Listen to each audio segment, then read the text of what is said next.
My name is Stephen Cook.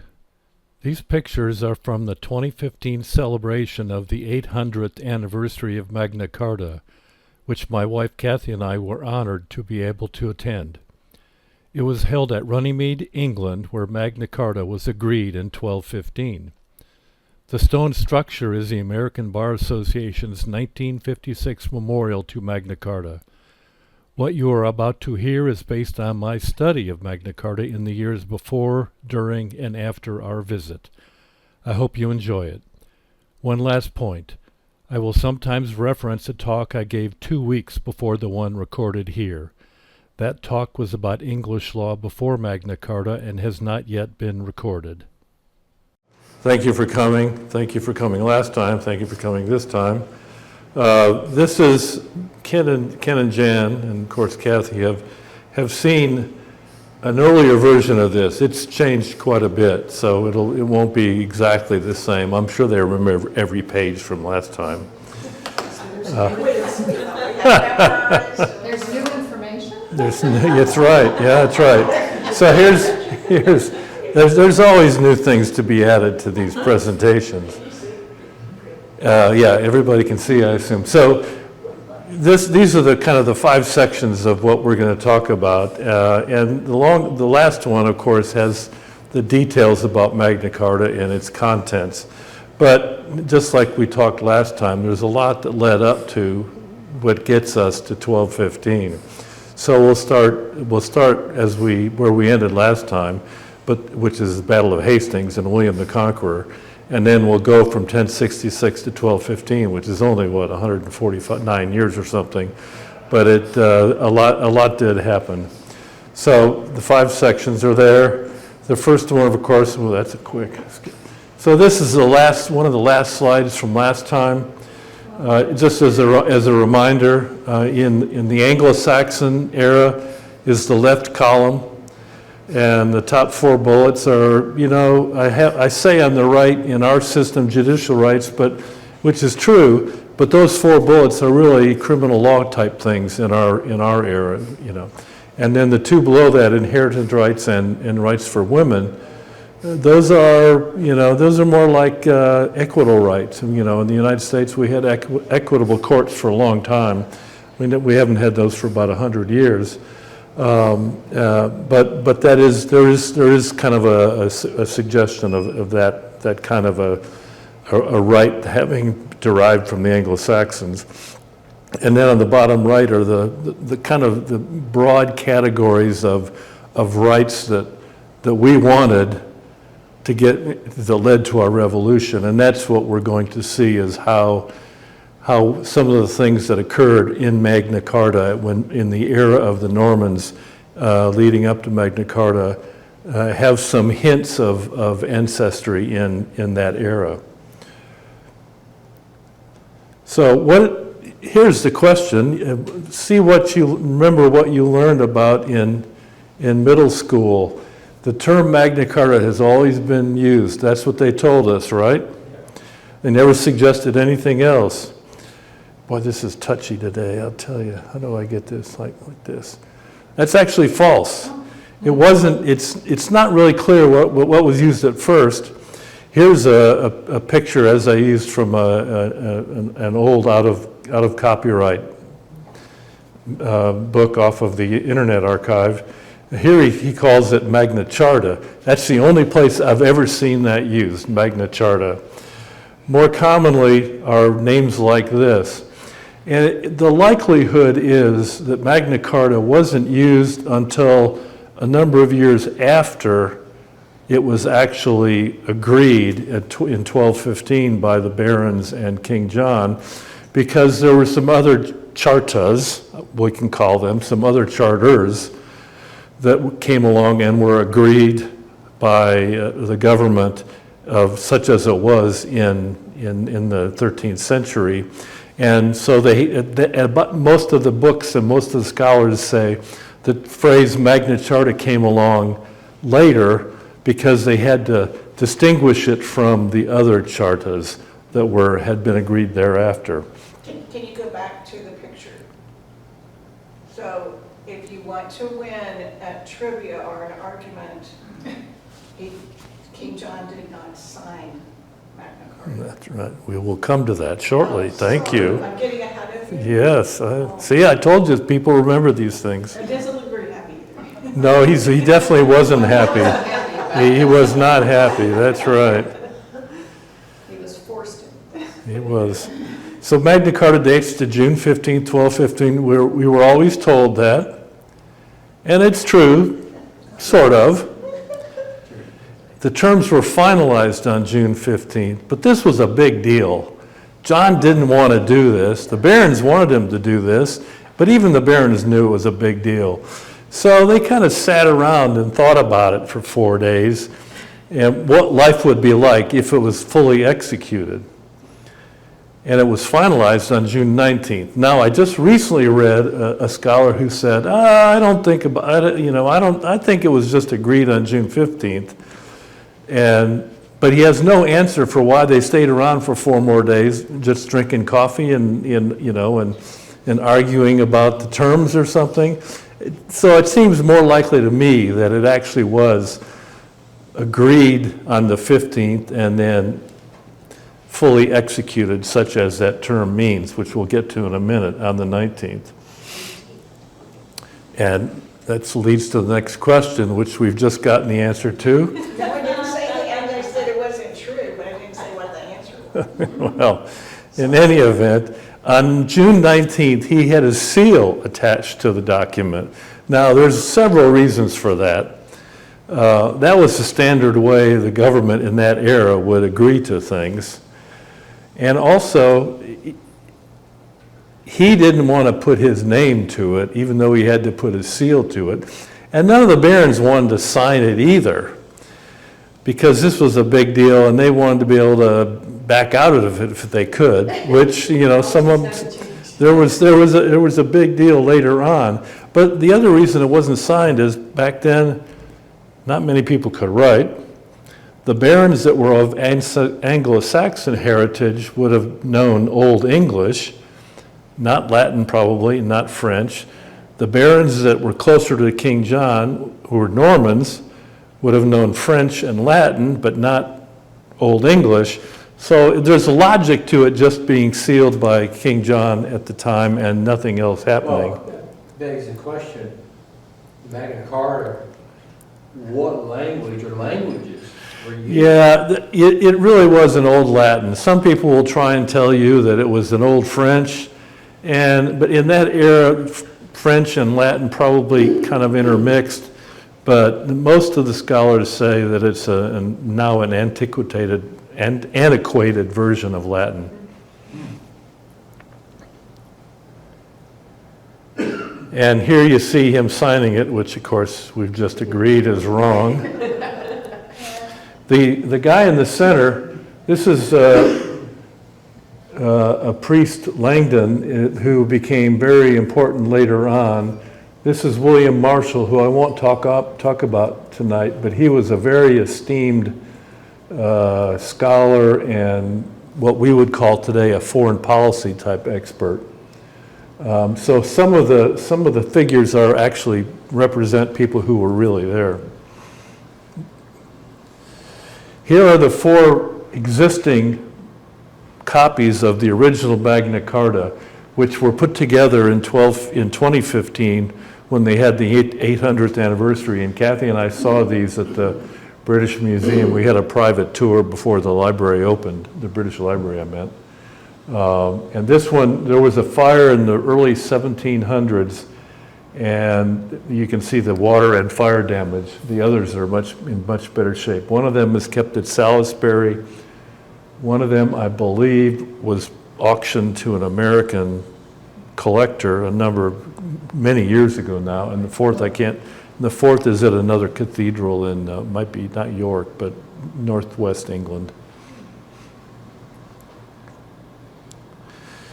This is one of the things we were also told. All this happened at Runnymede, Yeah. That's true, pretty much. But we were also told Runnymede was an island in the Thames. Well, not so much. Now, I've seen multiple different interpretations of what that really means in Old English, but the most common one I've found is Rune, which is a place of counsel, or as it says, Egg, an island, but not in a river, and Maid, a meadow. And put that all together, it's a meadow on the council island. So Rune, Egg, Med logically ends up being Runnymede. But there's at least one other that's moderately common out there. Rune Egg, which is a meeting, a regular kind of meeting, and Maid, again, is meadow. And that may be a meeting meadow. Why did they pick it is kind of a more interesting question. Well, Runnymede was actually used for many centuries prior to Magna Carta for the kings of the various provinces, as we would call them, or the shires, or the petty kingdoms, as we called them last time. And in the Anglo-Saxon heritage, the Witan that was kind of like the parliament's not the right word, but it was the governing body of these smaller kingdoms, and was also a governing body of smaller subsets of these kingdoms. Do they know physically where this took place? I'll show you this where it is, but yeah, they all met at the same place. Yeah, and the Wittenagamo, that translates to the meeting of the Witens, or meeting of the council members. And Alfred used that for when he was able to bring the Anglo-Saxon petty kingdoms together to really begin the evolution which ended up making England as it was, or as it is now, really. He continued that historic use of Runnymede as a meeting place. And it's actually referred to in Magna Carta itself, and this is the Latin at the bottom, Runnymede, inter Windsor and Staines. You know what Windsor is. Staines is a suburban area southwest of London. Kathy and I actually stayed there a long time ago now. Alfred used it, and Alfred, as we talked, was very smart. He kept the traditions that worked, that people were comfortable with, that would still work in the system of laws of England that he was trying to develop. And in Magna Carta, the Runnymede is referenced, as you see there, Runnymede, between Windsor and Staines, which is exactly where it's obviously still is. Here's a pretty nice map of the area. And north is kind of here, so that means London's here. Runnymede, it's interesting, Runnymede is where they have it down here. Longmead is where we had the English had the celebration in 2015, and the band, the orchestra stand and the speaker stand was about right here. We were sitting here. The only memorial prior to 2015 that was in Runnymede was put up in 1956, I believe, by the American Bar Association. The chairs, these are 8 chairs by a famous English sculptor that were done for 2015. The Kennedy Memorial, I don't remember seeing that. It must be farther away than you can tell from this, but it certainly wasn't in view for us. This tree, when I found this map, I learned that this tree here is 2,000 years old, so it's seen a lot of history. And as I said, the Thames here is a very small body of water. It is nothing like the Thames that we're familiar with in London. But it's a beautiful part of the world. This would not be here at all, except about 40 to 50 years ago, some developer wanted to put a bunch of, basically a mall.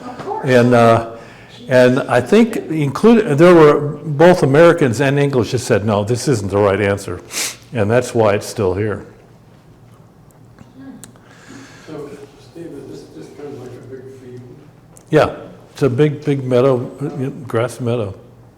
40 acres or? Oh, acres. What is it? Census scale? Census.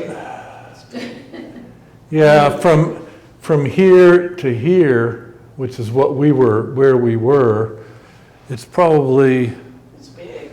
30 to 40 acres, it might be 50 acres. Yeah, that's this section here, yeah.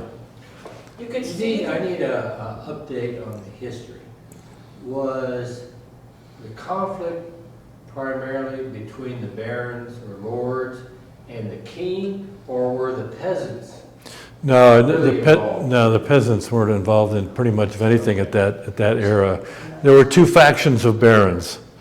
The Anglo, and I didn't put a map in this presentation, but most of the the barons that had closer ties to the Anglo-Saxon heritage were from the north or the northeast. Right. And the Norman barons were from the south, and the western ones kind of split. And so there were two factions of barons, ones that were causing the really mad at King John, and those were the Anglo-Saxon Normans mostly. But King John had a lot of barons on his side, but he didn't have enough to solve the dispute at that time as it came to be. Magna Carta never changed. That's what we were told. That again is also false. It actually changed a lot. There were, in fact, 5 Magna Cartas, and I put quotes around that. It was reissued many times in between the 5 that changed. So you could say that there were almost 100 Magna Cartas, but they were basically just 5 different documents. Why so many? Which is a logical question since we were not told that. Well, the 13th century, this was hard duty back then. First of all, we had to have Magna Carta just so John could get out of the war between with his barons. And there's a lot of history in that as well. We won't get into some of that happened in that Civil War and thereafter. But within a year, John dies. And there was a question on who was going to be leading England because his son was only about 9 or 10 years old. So the guy, William Marshall, I mentioned earlier, essentially became regent of England, and he knew that he had to find a way to preserve the peace. He reissued the second Magna Carta number 2, and that was less than a year after the first one. Was it different? It was different, substantially different, yeah. The Yeah. 4 you showed us, were they all the same or different? Those 4 were the original 4, were copies of the original one, yeah. And then the next year, there still was, that when Marshall reissued Magna Carta II in 1216, it didn't solve all of the peace problems, but he was able to win a war against the French at that time, excuse me, and then he issued a third Magna Carta to stabilize the peace, I guess we'll say. And then 8 years later, then Henry III, John's son, actually becomes of age and becomes king. And they all wanted to have a war with somebody, and he needed money for the war, so he reissued yet another Magna Carta, and he did that because he was going to have to give some concessions to get the war money that he needed, the tax. And of course, the very final version from Edward I was 72 years later, and that was also with a new tax. Now, in terms of differences, 1215, 1216, and 1225 are pretty substantially different from each other. 1217 isn't a lot different than 16. And there's probably, I haven't done this, but there's probably enough material in what's the differences in the legal terms of these things and the history behind it that a shorter talk I could probably put together. Someday I might do that. Magna Carta has had the force of law since 1215. Who thinks that's true? Anybody? Some form of it. Some kind, yeah, true. False. It did not become force of law and put on the statute rolls until Edward I reissued it in 1297. And there's probably a bit of semantics in that. I think the Magna Cartas before that I mean, it was. were they were like treaties, I would think.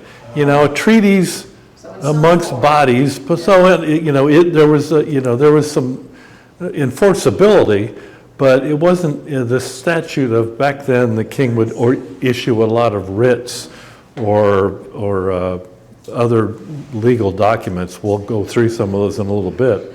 I guess the enforcement would come either from the king and or the barons, depending on which side felt aggrieved, and they would go. Yeah, that is kind of it. That's right. Yeah, when in that era something had the force of law, if the king issued it under his seal, and he had talked with his council of barons sufficiently enough that he knew that it would be acknowledged, and then it becomes equivalent to a statute. But there weren't many statutes back then. There were some, we'll see, that came along. Only 2 or 3 Magna Carta terms are still in force in England. This was always told to us. Habeas corpus and a couple other ones. The one about London, and true and false. And we'll come back to this later. It's not quite as you can argue. It depends on what the phrase "still in force" means. Are they on the statute rolls of the statutes books in England? No, they're not. But they're still in force in a different fashion, so we'll come back to that. So how does John get to be king? Has a lot of these families. Yeah. So William the Conqueror, we talked about him. Well, I'll do a little bit more about him. So he comes along, and when he dies, we're going to go through each of these rows. It's kind of like step 1. And then who's going to follow him? Step 2, step 3, step 4, and this is really, and then we get to John finally. So there's a lot of steps involved, and you can see there's a whole bunch of people that could have been king, and if any of them had been, then it would never have gotten to John.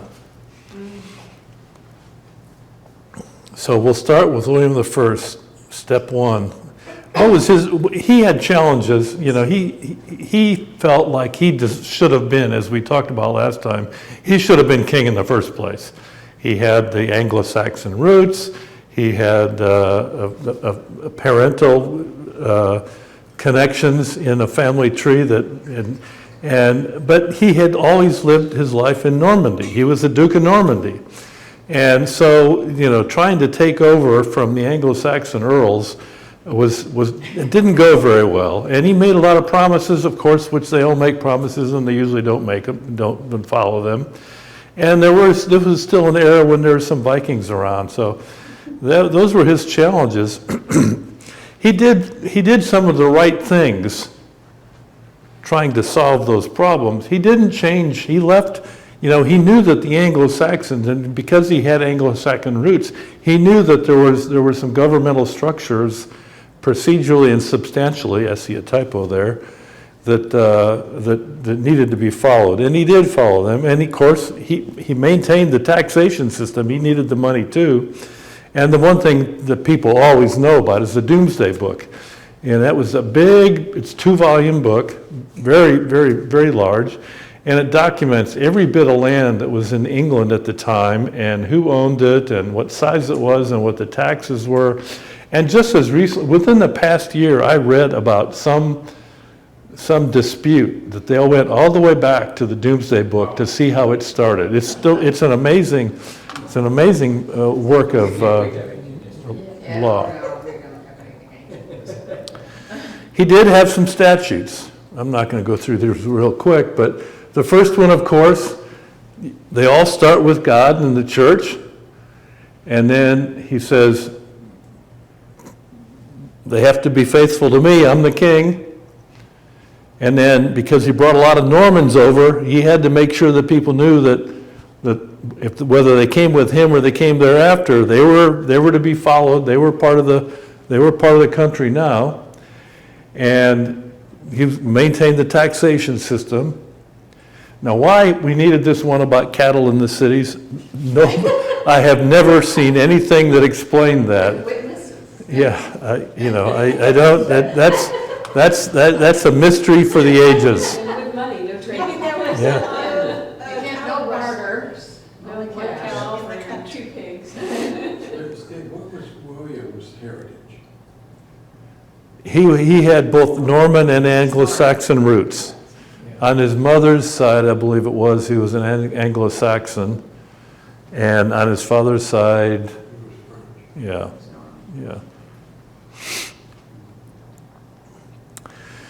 And then you'll remember that there were lots of the what we would call the criminal laws that we talked about in the earlier era that had compensation by paying this amount of money, that amount of money.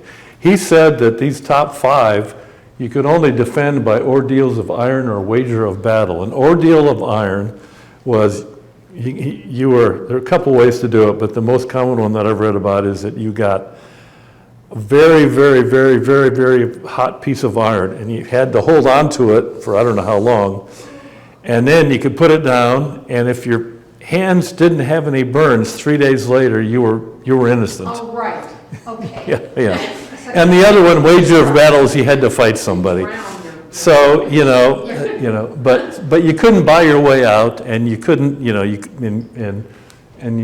didn't really have jails then in the same sense that we have. King Edward's law, I don't know, he listed the laws and the taxes differently, but King Edward's law stayed in force. Freemen were required to have a surety if handed over to Justin. That's sort of analogous to our bonds today. If you were going to be out, you had to have somebody who would guarantee that you'd show up. You couldn't, again, a lot of these things, you don't know what the heritage is because the scholars don't talk about them. But you couldn't sell somebody into slavery overseas, I guess, is kind of the point here. And then the final one's the first time ever in the laws of the Western heritage where we see something that says no capital punishment. What am I doing here? So, but then he didn't last forever. He dies in 1097. There are still some challenges. It's not a calm part of the world yet.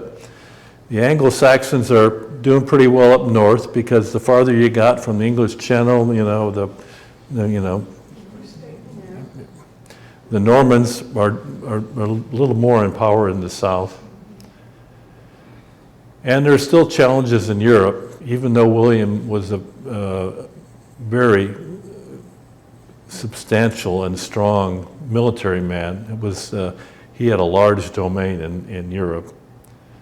But the good news is the Vikings weren't around much. What happened to the Vikings? Well, they just, I haven't seen an explanation for that. There were still a lot of Vikings present who had resided in eastern England and Mercia and what we would call Norfolk area now. And they never left, but the raiding Vikings weren't on continuing on. They had stuff to deal with at home. Well, I think from Alfred the Great on, the defensive forces in England were much more organized and could respond to the kind of challenges that the Vikings had previously done. So which of William's sons are going to become king? Well, it's not going to be Richard. He dies in 1082. So you would think Robert's the oldest one. You would think he'd become King of England. But remember, William is the Duke of Normandy, which he was first, and then he became the King of England. So he had to figure out who's, and for whatever the reason, it's not documented that I've found, he had promised Robert that he would become the Duke of Normandy. William Rufus would become the King of England, and Henry was going to be given some money to buy some land. Maybe he could make it up for himself. He wasn't expected to be much, apparently. How does Henry, first of all, Robert, he wasn't a very good duke, but he went on a crusade and he completely changed the public opinion of him. He did a really good job. William Rufus is controversial. Now, he was, his son,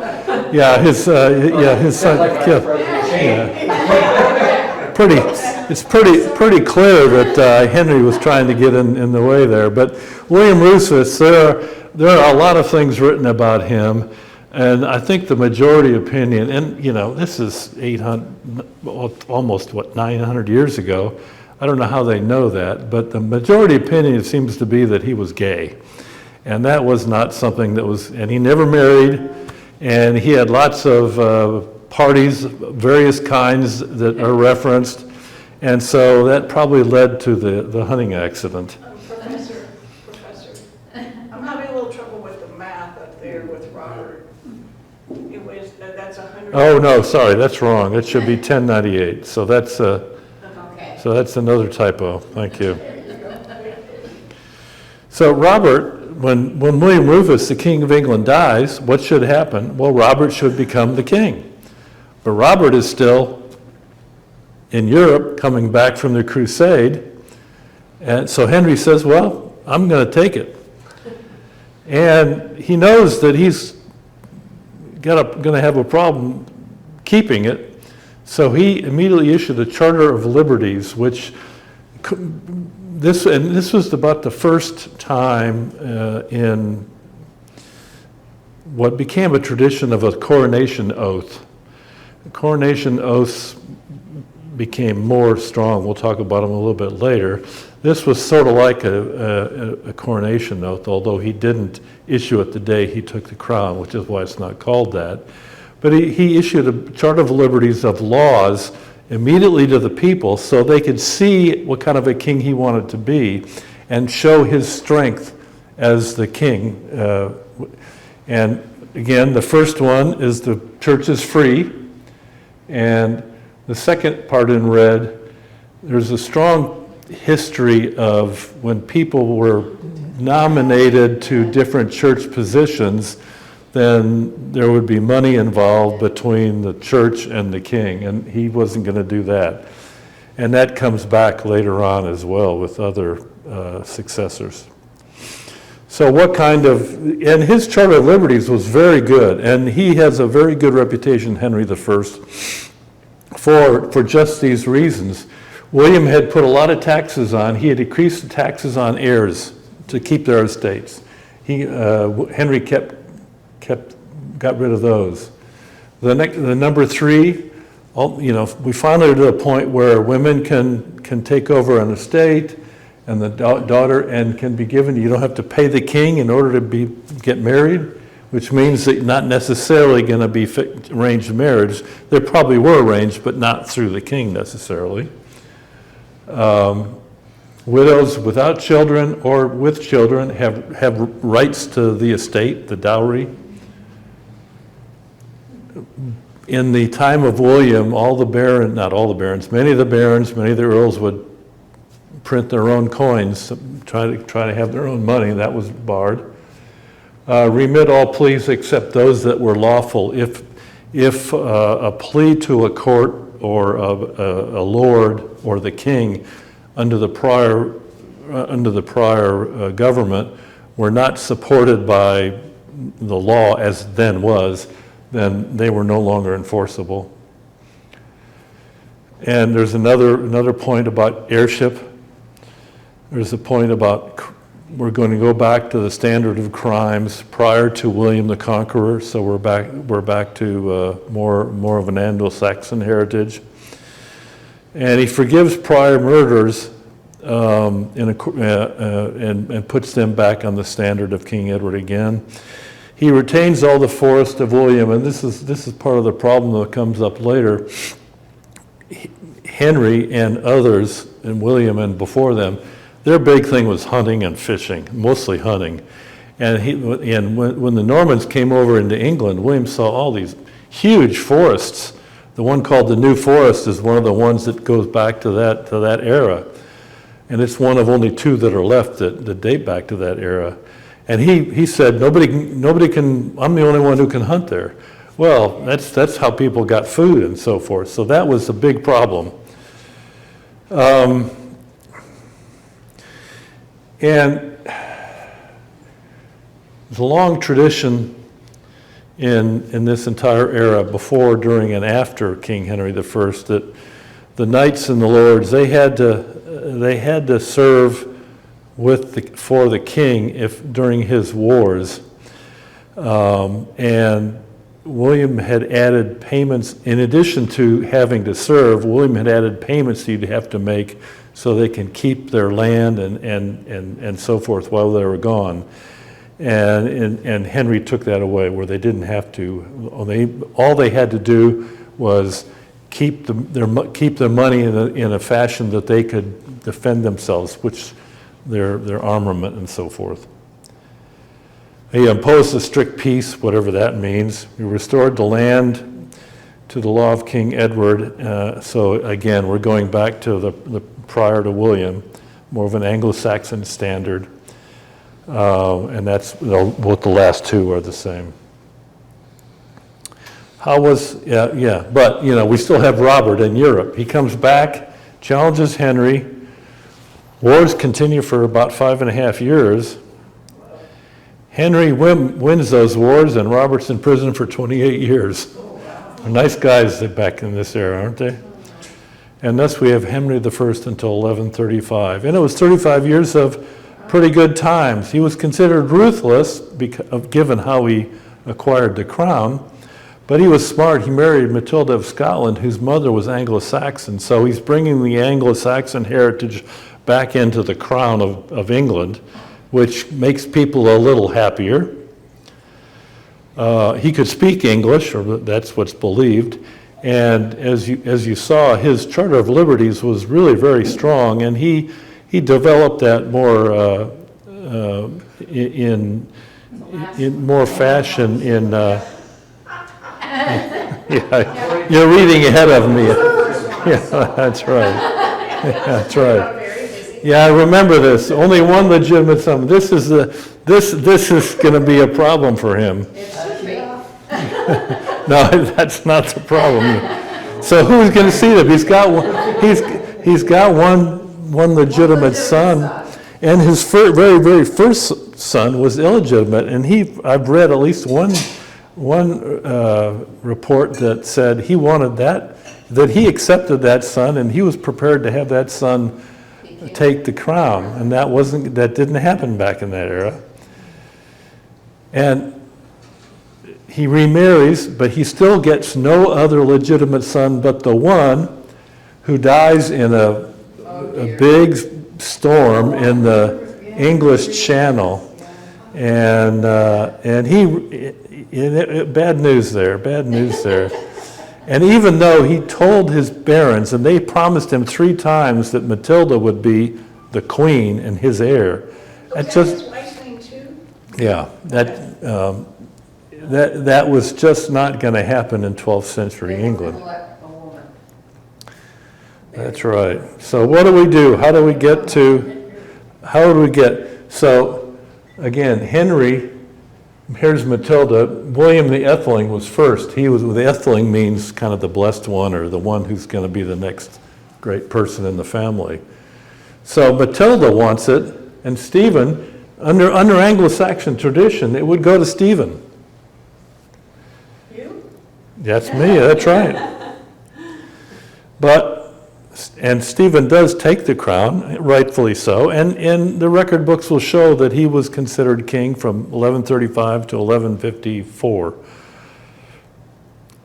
But Matilda calls herself the Dowager Empress, and her husband, Geoffrey of Anjou, which was a very well-regarded Norman duke in his own right, and he led the wars for Matilda against Stephen.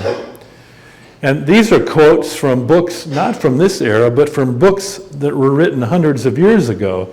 So you can see England was really in bad shape while this anarchy was going on.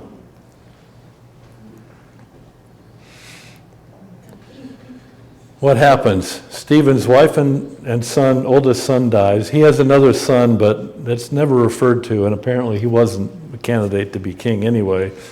But at any point, Stephen kind of lost interest. He'd been at war with Matilda and Geoffrey for way too long, and he says, "Okay, I'll let Henry be Henry II when I die," and he dies within a couple of years of that agreement, and that's how we get Henry II. So who is Henry II? Well, he started fighting with Geoffrey and Matilda when he was in his early teens. So he had 6 or 8 years of a military battlefield experience and was well regarded as being knowledgeable. He was very well educated. He had a good mind. He'd been alive long enough under Henry I's era to know kind of how Henry I had run England. He could only speak 2 languages, not English, but he was very competent in understanding them. And like his fathers and his successors, he loved to hunt, and so he liked those forests. And again, this is where he quickly realized that because of the fighting between Matilda, Geoffrey on one side, and Stephen, when he became king, he had to put something out in front to show the people that he was king and he would think about the people. So he had a coronation charter. Again, we start with the church.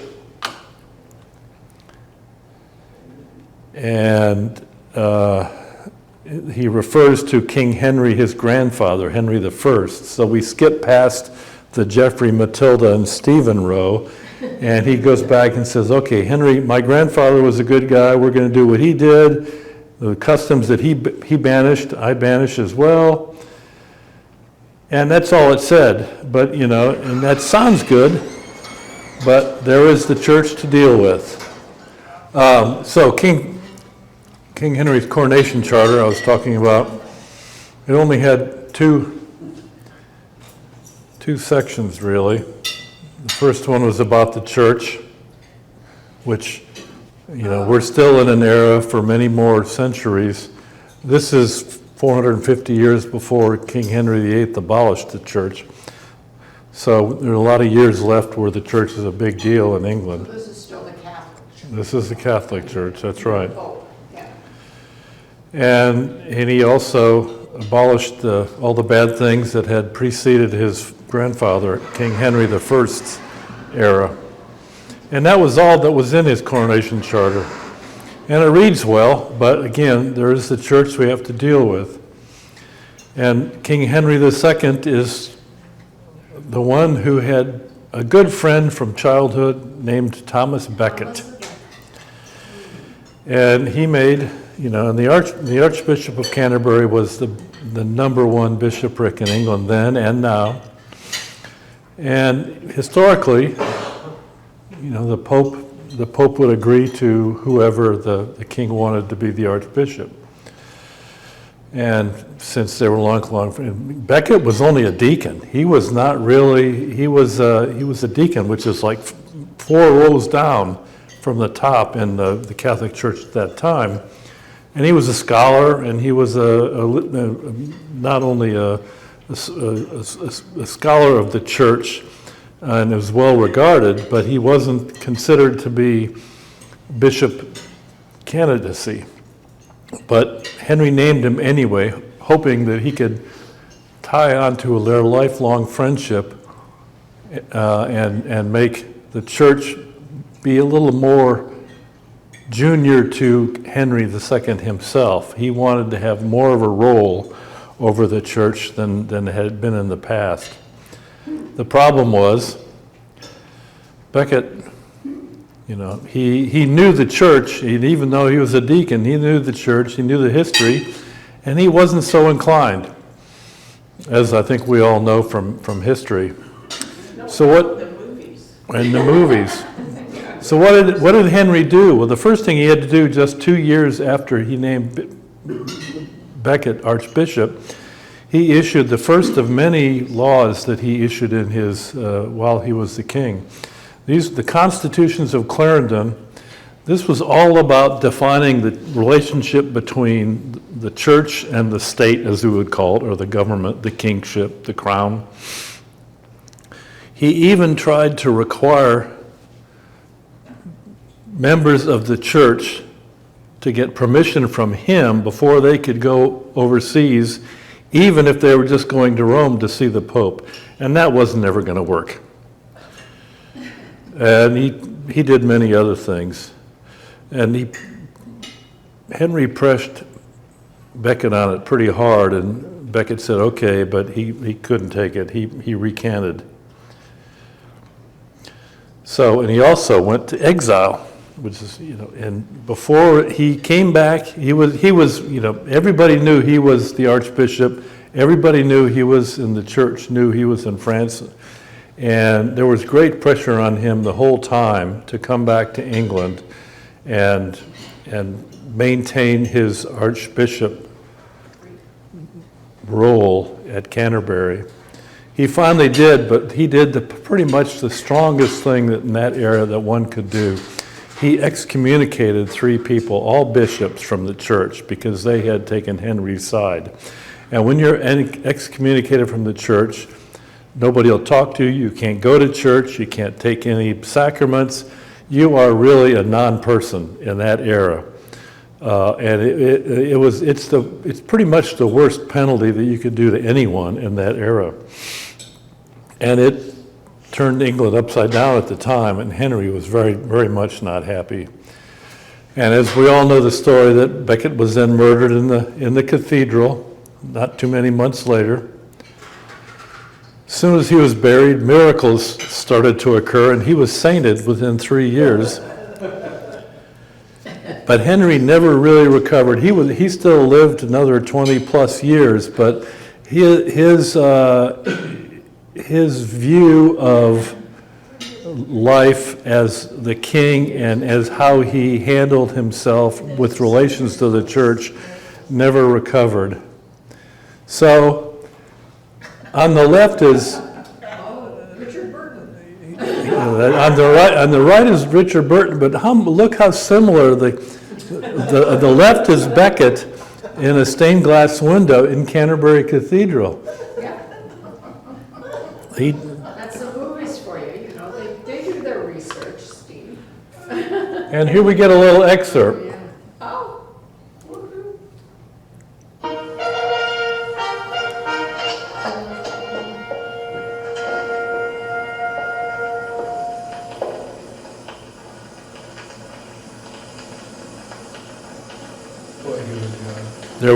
They don't make actors like that anymore. Is it the Lion and Women? Is that the name of the movie? No, this is, yeah.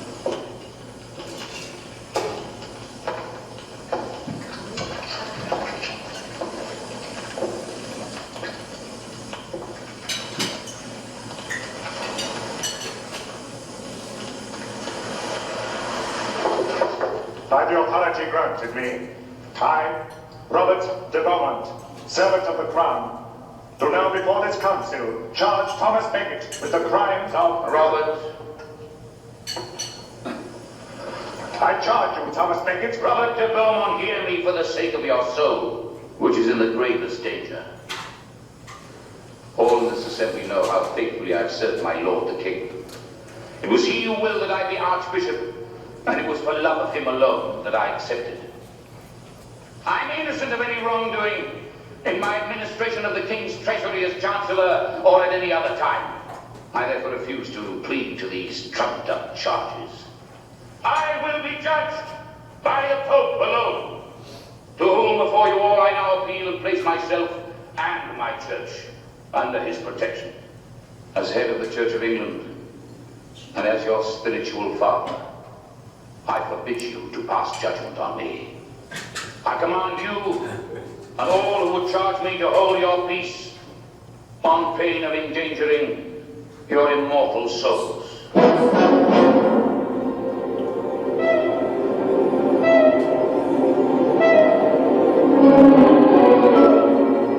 Well played, Thomas.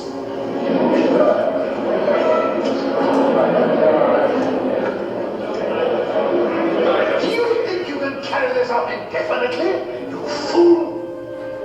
We are all God's fools, my lord. Beckett! You are a liar. You are a traitor! Keep your sword, Morgan, before you impale your soul upon it.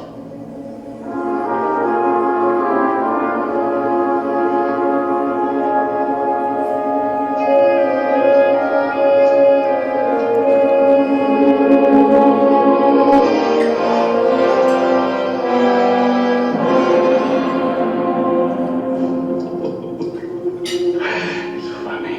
It's too funny. You make mincemeat of them. A great scene, a great acting. There's no evidence that anything like that happened. Henry, I believe, was in France at the time that Becket was murdered, and the four who thought they had been given directions to kill him went across the channel to do so. But the impact on England at the time was very dramatic in the sense that Becket was very highly regarded amongst the vast majority of the church and the people as well. And that's probably largely why Henry had such a difficult time with his church relations thereafter. But he did have a number of, getting back to the legal side, he did have a number of other laws, assizes or writs as they were called back then. We've already talked about the constitutions of Clarendon. The assize of Clarendon is a really important one. And you see juries of a presentment in the first bullet there. Juries of presentment is presenting a criminal to a sheriff to go to trial, which is a grand jury in our system. And that's really the first time that really was very clearly included in a law in the English tradition. Required justice to travel 2 counties so that people didn't have to wait forever for justice. And we had judges traveling, especially in the Old West, from county to county. And if you'll think about when something goes to a Supreme Court justice and one justice or another has to make a decision on it, that's because in the original era of our Supreme Court, each justice had a circuit that they would have to go to, and they don't go there anymore, just as they don't go there in England either, but that's the same tradition that we had early on here. Originally, sheriffs could only go into public places in their shire. They couldn't go inside a lord's castle, for example, but that changed. They had to keep a list of fugitives so they knew who was good people and who was bad people. That was for the first time. And they were required to work with our other sheriffs to ensure, just like we are now, we go across county boundaries or state boundaries or whatever. There are agreements in place to ensure that happens. This was a big deal, and this was probably the one of the many writs that he issued while he was king, is that the one that people remember most now. The Assize of Northampton, a couple years later, that really kind of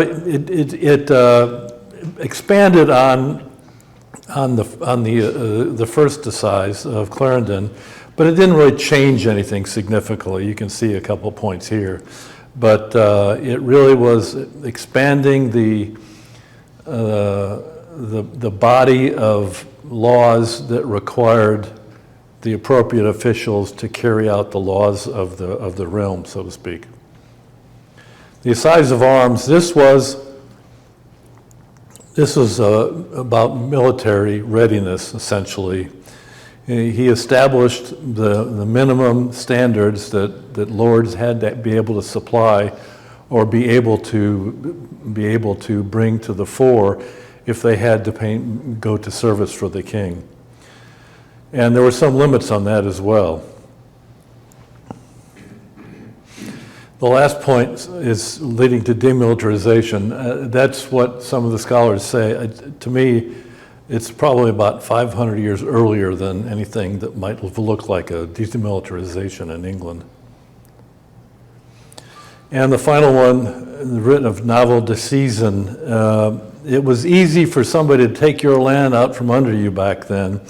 And this was a method that had been prior mechanisms to avoid that, but this was the first one that was documented by a king and established a procedure for ensure that you had a right of hearing to maintain your right to your land if you had a right to it.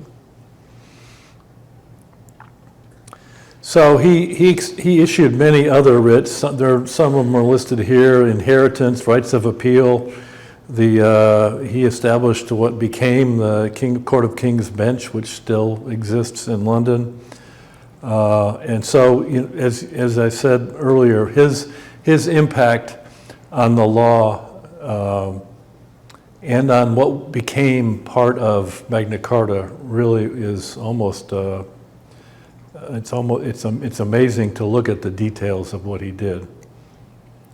But he didn't last forever either. He died in 1189. He had 5 sons. So who was going to be the succeed him? You know, you would think William first, then Henry. So, and the reason they called John Lackland, because these guys were all going to get, Normandy or Brittany or England. And Geoffrey, he had some land in Normandy that he was intended to get as well, in France, I mean. But the 5th one, he didn't get any. He wasn't ever expected to get any land, so he was called John Lackland, which was kind of the worst possible. It's the worst possible thing you could say to somebody who was in royal family at that era. So what happens to these other guys? William dies very young. Henry, who was really going to be the king and was treated as if he was going to be the king, he died young as well. And Geoffrey went to tournaments. They really did have jousting tournaments and the like in Europe at the time, and he died as a result of injuries in one of those. So that just leaves 2 guys. It leaves Richard or John. Well, the thing we need to keep in mind is that Henry II's wife was Eleanor of Aquitaine, and she got all of these guys to fight against Henry himself in the latter years of his life. And that did not make Henry very happy, and he actually put Eleanor in jail in the castle keep for however and how long. But Richard and John were the only ones left, so you'd think it would go to Richard. Well, what did Henry think about Richard? God grant that I may not die until I have my revenge on you. Well, that's the father-son relationship you want to remember. Unfortunately, it was not to be. Henry died first, and so we get Richard the Lion-Hearted. He was crowned in 1189. He let his mother out of captivity, and he gave 3 oaths. That's the only thing he did. Honored the church, administered justice, abolished bad laws, so he didn't really change anything. But he only spent a year, less than a year, like 8.5 or 9 months in England. He was, you know, he was a Norman. He wanted to be in battle, and he did a good job of that until he died. He made peace with Philip II. They both wanted to go on the Crusades, so they came up with a peace. And he had to do something with John, so he gave him a Norman title. John was already King of Ireland, who had been granted that by Henry II. And unfortunately, he didn't really trust John, as you can imagine. So he appointed a bunch of his people to run England in his absence. And Longchamp was his regent, who was, you know, he was the king in the king's absence. But the problem is the truce with the French broke down, and Richard took an arrow in fighting and died in 1199. Is this in the Bayeux Tapestry? Yeah. Yeah. Do you get the arrow? Oh, no, you're thinking of Harold, King Harold of England. Okay. Yeah, that was 150 years earlier. Okay. So we have John Lackland.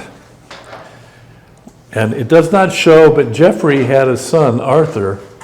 And the normal path would be Arthur would take over. The path in Anglo-Saxon tradition and Norman tradition would be, this would be the next king. You wouldn't go to Lackland. And John knew that. So what did he do? He had his nephew murdered. And he put his nephew's mother, his sister-in-law, in jail until she died, just like Henry II had done. And of course, it's all allegedly, but it's hard to believe that wouldn't be the case in that era. But John is king. You got to believe Hollywood has dealt with this, and they have. This is a great film. So the original one. So let's see what Hollywood thought about, you know, there probably never was a Robin Hood. Oh, no. But if it was, he was probably years after this. Here's a little tidbit. Robin it was called robbing. They called people back then robbing hoods. That's what they called criminals.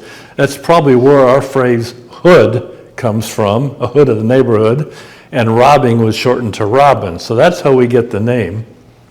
Is this Men in Tights? No, this is With Olivia the yes, Tyrone Power. Uh-oh, here we They go. have this very good looking one. Very good looking. Wait, that's it with the deer. Stag on his shoulder. Claude Rains and Tyrone Power.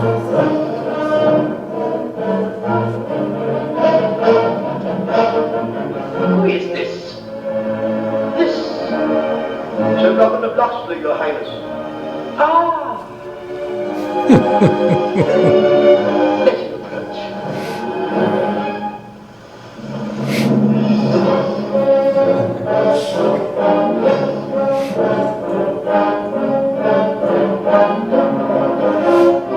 Greetings, Your Highness.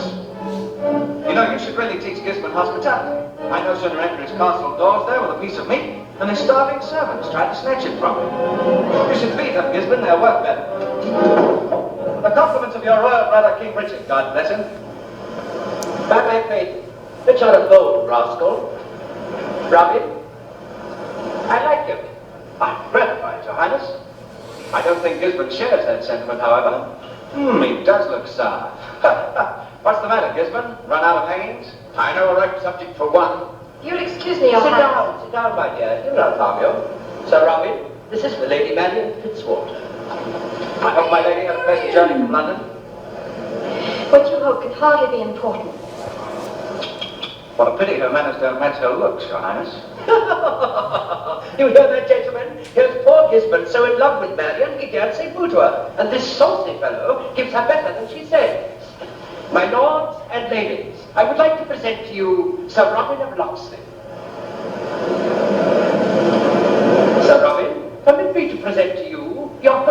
Sir Guy of Gisborne, and our noble guests. I'm deeply honored, Your Highness. Have you had meat? Remember what I brought? Well, sit down then. Sit down there, opposite me. Get up, Sir Ivan, and give him your place. Your Highness. Get up, Sir Knight.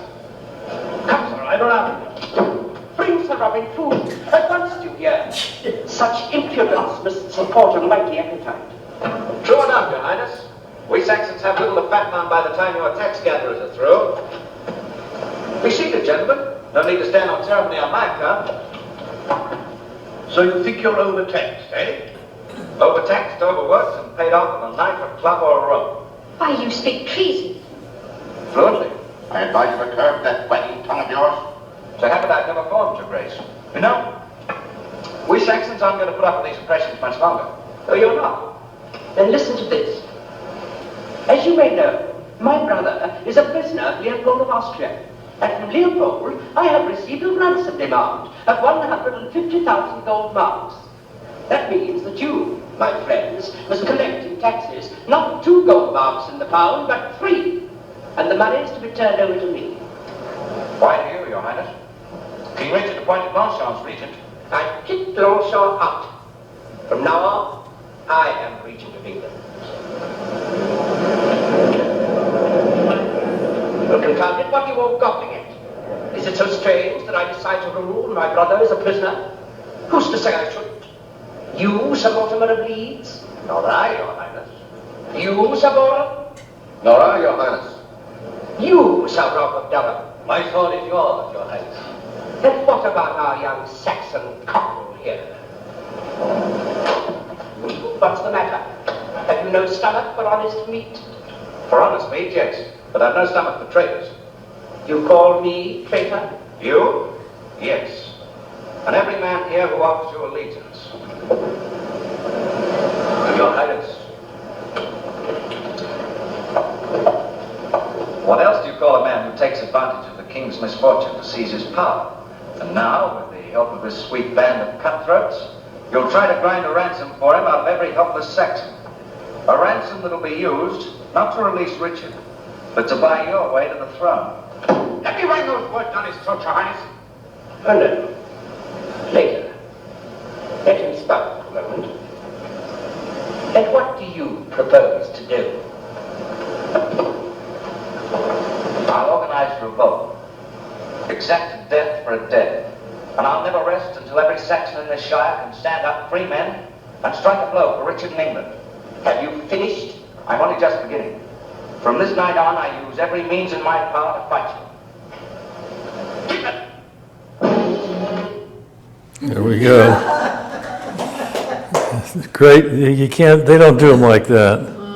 Who's the woman? Olivia Howard. Yeah. Oh, Scarlet. So let's see how good Hollywood was. Robin enters the royal feast. Well, he certainly wouldn't have done that. Referred to as Sir Robin. He was not Sir Robin. It's a movie, Steve. Yes, I know. King John says he likes him. He doesn't. He's carrying a deer. Well, that's true. I mean, in that era. Yeah, well, that's right. Really heavy. Well, yeah, but that one of the problems that they had back then was that forests had all been put off, and so getting deer was against the law. He refers to the royal tax gatherers. That was a problem. Saxons will not long stand for this, and that's true. Richard was a prisoner of Leopold. Now, that's true, but he was a prisoner of Leopold before John was king, because you see John and Richard here, but they weren't both in the king at the same time. That was done by Longchamp. Ransom is correct, and he kicked out, which he did. So, good movie, but not quite up to par. So how did John do as king? He was at war with France. He lost that one. Quarreled with the Pope quite a bit. He lost that one. Fought the barons. He pretty much lost. It was still going on, but he pretty much lost. He really had no choice but to see Magna Carta.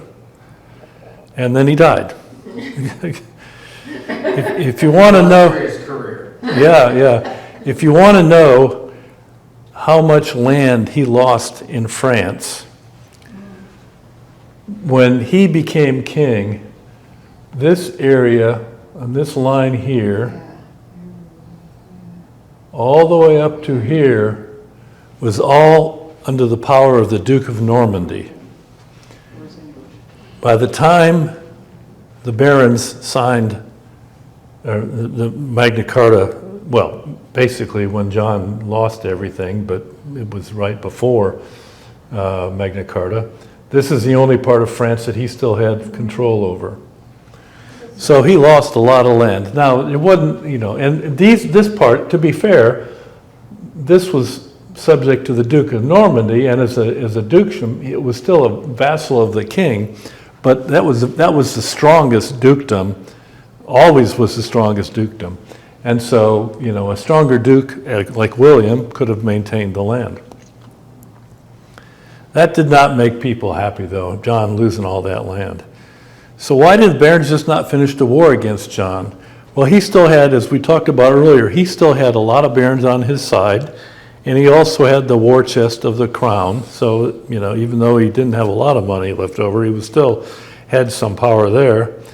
And there was always the church. The church had actually was not, there was a new Pope Innocent had just come in power a few years before John took on the kingship.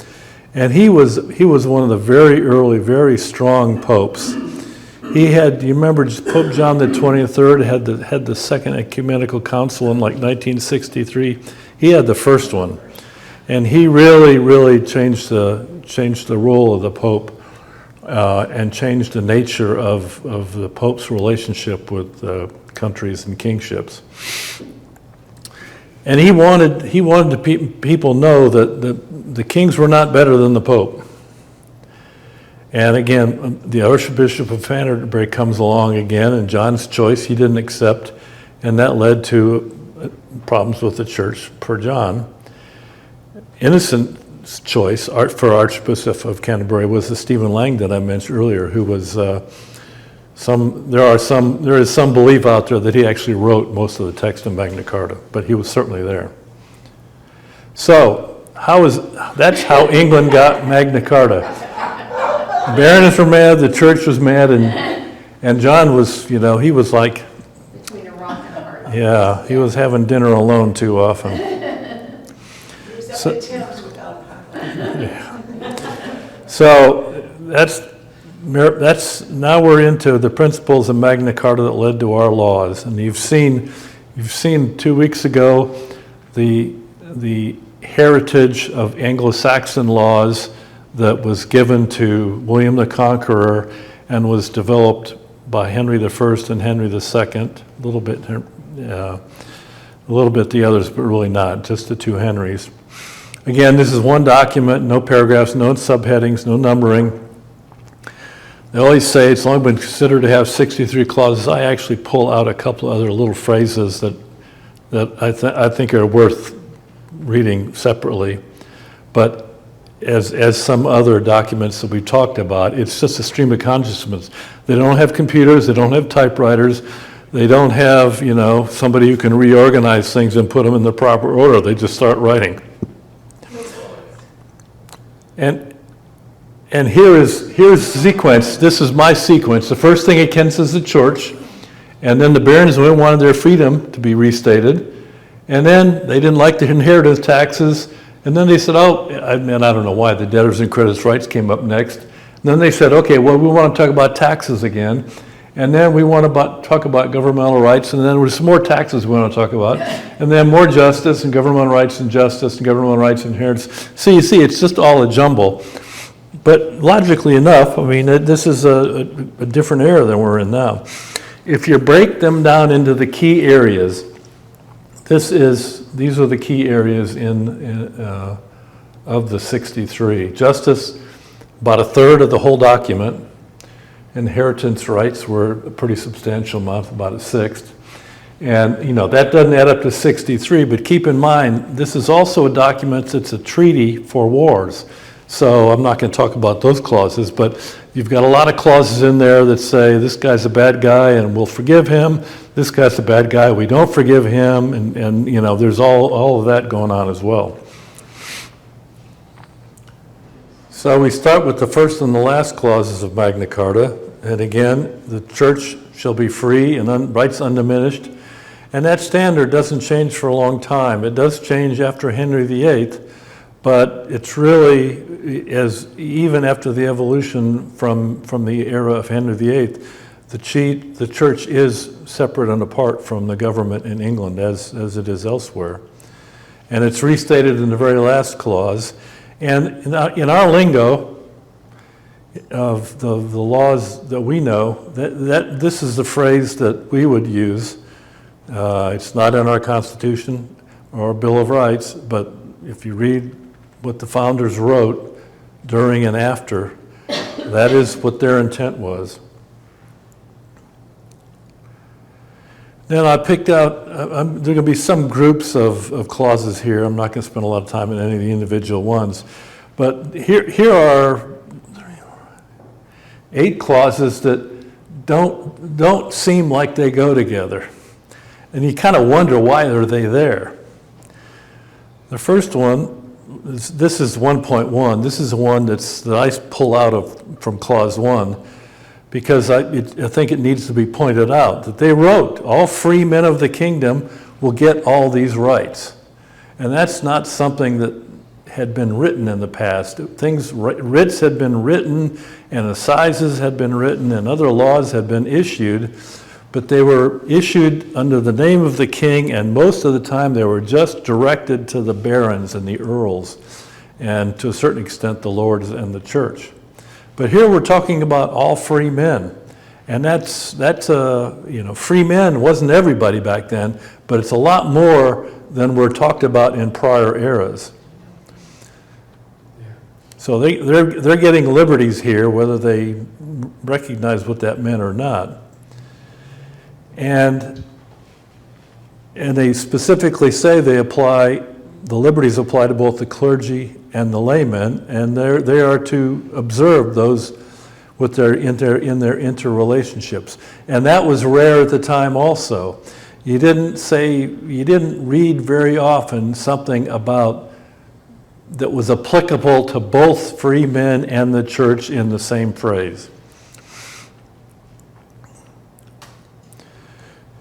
All merchants may enter or leave England for purposes of trade. Always in the past, as you remember from 2 weeks ago, you had to go talk to the king to leave town, leave country. And even back then, you had to talk to the local sheriff, shire reeve, in order to leave that shire. So this is a big deal. And you don't even have to do it for commerce. Now, I don't know why they would have to write it twice. It's not as if people went on 3-week vacations to Paris in that era, but they could have family in France, because the Anglo-Saxons and the Normans had interbred and everything for 149 years at this point in time. So there are reasons you might want to do that, but it wasn't possible before, not easily. Fish weirs. We talked about the New Forest and how they could nobody could, the second one, but the forests. He's getting rid of most of the forests finally. And the fish weirs is the same kind of thing. Many years before, people could go out and fish and get their dinner or whatever, or they probably didn't have many fishermen for hobbies back then, but you would for food. But they were at the time where the forests were barred, then there were weirs were put up so that all the good fishing holes were preserved for the lords, and so that went away. So one of our British friends, Malcolm, when Steve started talking about Magna Carta, the only thing Malcolm said was, "Oh, well, they eliminated the fishing weirs from the town." The only thing he knew. The only thing. Yeah, that's right. He was. He's very quick like that. He's a smart guy. So that meant that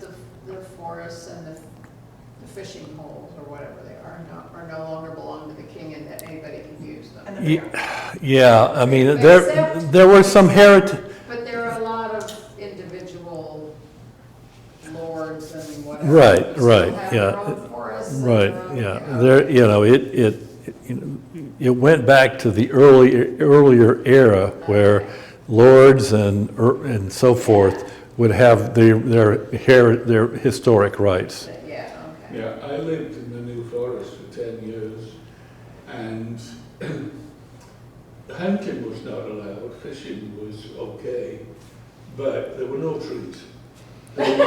All the trees had been taken down to make ships for the wars during the later centuries. Yeah, yeah. So what of all these things, what do they have in common? Maybe I'm pushing this a little bit, but I think this is where we get our life, liberty, and pursuit of happiness. They were so squashed down before Magna Carta on what they could do that there was a theme there, and they have different words back then than we have now. But the mental theme, I think, is this same kind of a concept. Hey, Steve, you mentioned that separation of church and state is not mentioned in our Constitution. Correct. That's correct.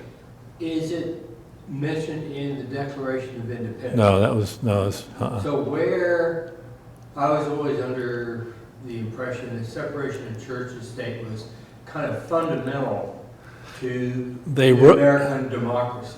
They didn't want to write, these are my words.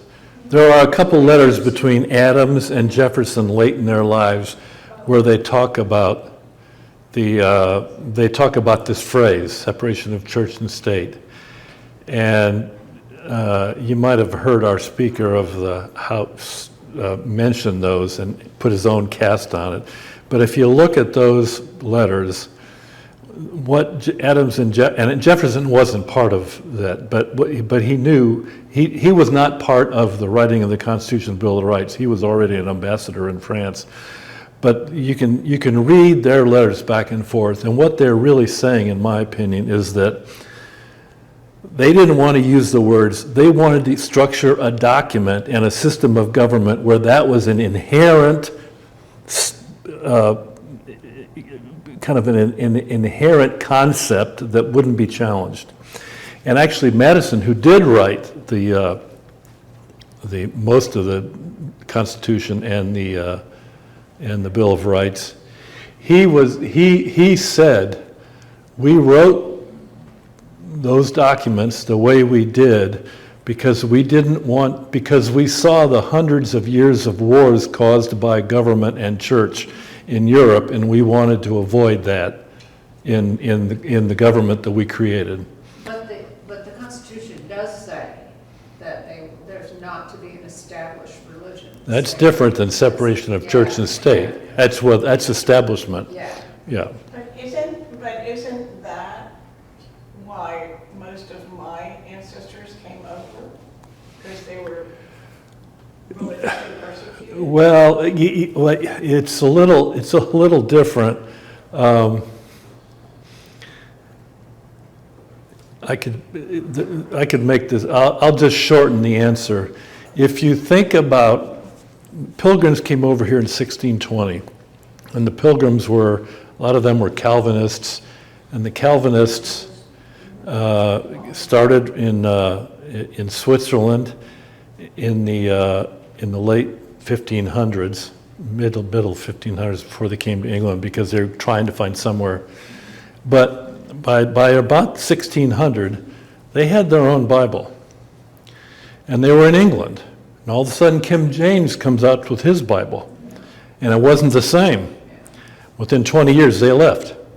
Now, most people don't talk about that, and you can go back through the history of how that all occurred, but that's why the Pilgrims left when they did, is because, it was the Church of England, and that was what you had to use, and they didn't want to use it.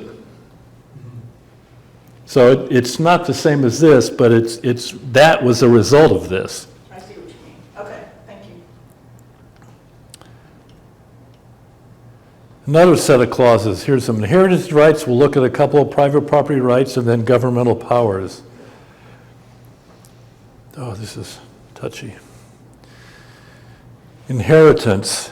William had added, and some of his successors had added additional taxes that were due on inheritance, and they had also added the power of the king to say, no, you don't get, that person doesn't get your estate, somebody else does. Even though Henry II had changed that, John had gone back to some of the earlier powers. So what Magna Carta says here is, if the heir is at full age, he pays the relief. If the heir is not of legal age, he can pay the relief when he gets to be full of legal age. And there are a bunch of other inheritance type things, in Magna Carta, but the basic message is that inheritance rights that have evolved towards where we are now really come from some of the language in Magna Carta. Property rights. Now, these are three that you would never know. Why do they have to say, you won't take my stuff unless I offer it to you first? Why would you have to say, why would they be taking the horses and the carts? And why would we take the wood off of your land? Well, this is a perfect example of what John did wrong. In a period of 5.5 weeks in 1207, John went to all these different places. His one theme when he was in England and not fighting wars in France, he was always on the move around England. And you can see how many different places he went to. A map of this, he starts up here. Here's London. He starts up here. He goes all the way down here, comes back around and ends up here in a period of like 39 days or something. And well, you can imagine in this era, he's got to get food, he's got to get horses, he's got to feed the horses, he's got to have wood for the fires. And so he just took this stuff from everybody. And they didn't like it. And so that's why that's included in Magna Carta. And they were, this gets into the weeds, but the powers that they were also forcing people to do was if John wanted to go across the river at some place and there wasn't a bridge there, he said, you got to build it for me. And he increased all the taxes. These are county, hundred, wapentake, and riding are all different sized governmental units. And he was changing their rent all the time on them. And the city of London had been around pretty much longer than anything else. And they had established their own governmental standards and the like that were being superseded by John, and Magna Carta put those standards back in action. So we have three different groups of rights here that don't all look like they go together. But I think it really is the authority that John was exercising was too much. And we end up with prevention of arbitrary exercise of authority. Now, these are obviously going to be taxes. Levy and aid. An aid is just as it is. It's an aid is what you paid the king on a regular basis. Castle guard. You had to have castle guarded, and a knight could pay and not have to guard the castle, but you couldn't force him to do so, which is what they were trying to do. So if a knight's willing to guard the castle, you can't force him to also pay.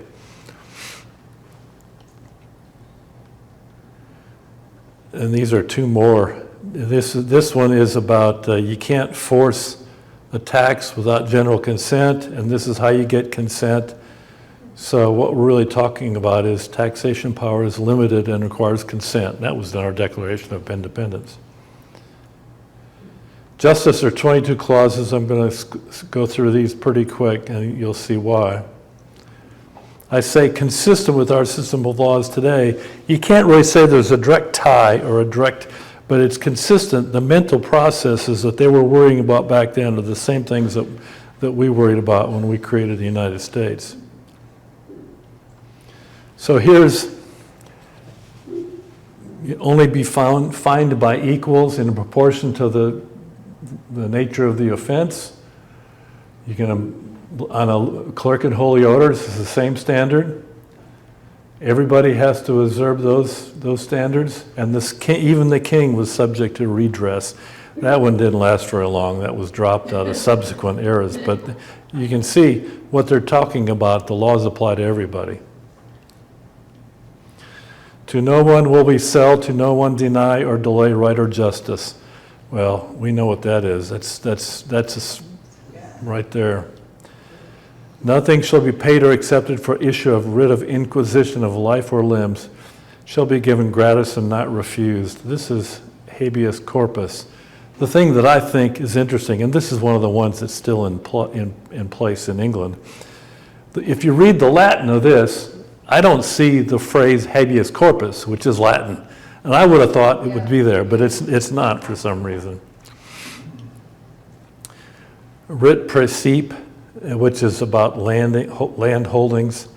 You can't be deprived of your right to trial. You can't put somebody on trial without producing credible witnesses. And basically this says is if it's just me against you, you don't win. Right to a fair trial. Lawful judgment of his equals or by the law of the land. Right to a fair trial, right to a trial by a jury of one's peers. And here, this kind of brings on some of the issues with our Supreme Court right now. If one of the barons had a conflict of interest in our language, he was set aside and somebody else was put there. Right to fair trial by impartial judge. Here's one that didn't last long either. They only wanted people who knew the law to be able to enforce it. And that didn't stay in subsequent issues of the Magna Carta. These three are all about where the justices go, where they are, and how the lawsuits are carried out. And it really deals with the jurisdictional limits of the various courts. And these are two more who do the same thing. These get pretty detailed, so I'll keep going through them. A free man shall be fined only in proportion to the degree of his offense. We will not keep lands of people convicted of felony in our hand for longer than a year and a day. Alex, I think the year and the day thing that we get in law school probably came back from here, but I haven't researched that.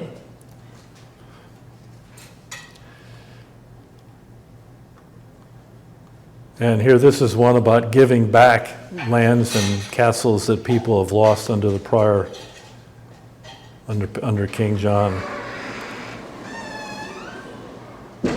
All fines that have been given that were unjust will be remitted. And here's we even give some rights to Welshmen.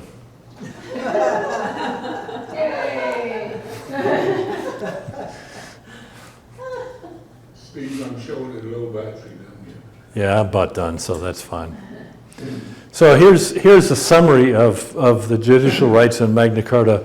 And, I can just say that, it breaks down into these five kind of more broad categories. And I guess if you're not convinced, what led to our revolution? These are words you all know. And here are some comparisons, our Constitution on the left and Magna Carta on the right. And I don't know, it's probably Magna Carta number 3, if any, that well, he would have had to have one, that Madison had. But the language is just too much similar for him not to have known. Fair trial, speedy and public trial, due process, another due process, and without just compensation, taxes, general consent, So in the end, what was Magna Carta? It was the weak king who had caused a lot of damage. You need to keep a close eye on the relationship between a state and its people, which some language here more people now should think about. And there were other earlier royal decrees and charters, but Magna Carta is the one that survived, and it's really foundational in England. And here's a clause that you saw 2 weeks ago. So I mentioned earlier on that is Magna Carta's clauses in England now? Well, they are and they're not. 3 of them definitely still are, at least the last I read. But as England evolved its legal roles, legal statutory laws subsequent to this era, and as its common law developed by the action of judges, most of what's in Magna Carta became an inherent part of English common law.